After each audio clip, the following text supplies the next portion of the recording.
আজকের মেনুতে হচ্ছে বাঁধাকপির তরকারি।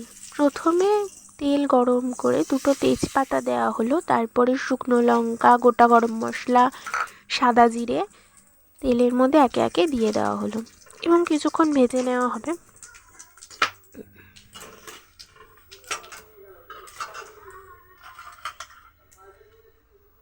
কিছুক্ষণ ভেজে নেওয়ার পরে আদা বাটা দিয়ে দেওয়া হলো। আজকে নিরামিষ বাঁধাকপির তরকারি হবে, তাই আমি এখানে রসুন পেঁয়াজ কিছুই দেবো না।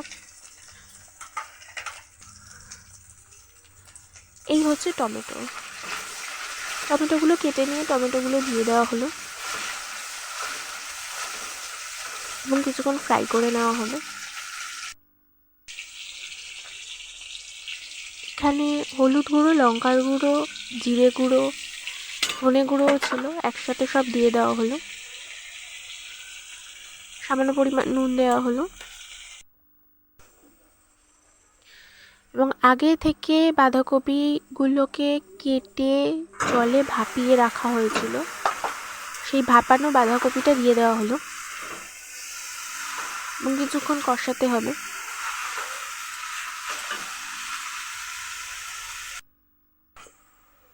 ঠিক এরকম অবস্থায় আগে থেকে কেটে ভেজে রাখা আলুগুলো দিয়ে দেওয়া হলো।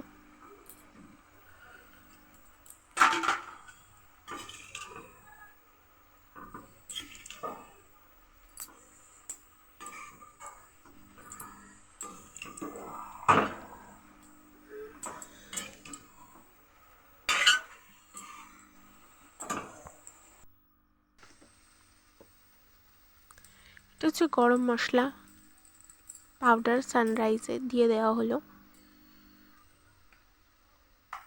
ঘি দেওয়া হলো এরপর।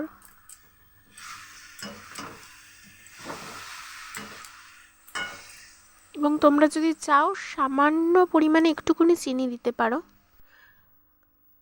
ব্যাস, এই হলো রেসিপি।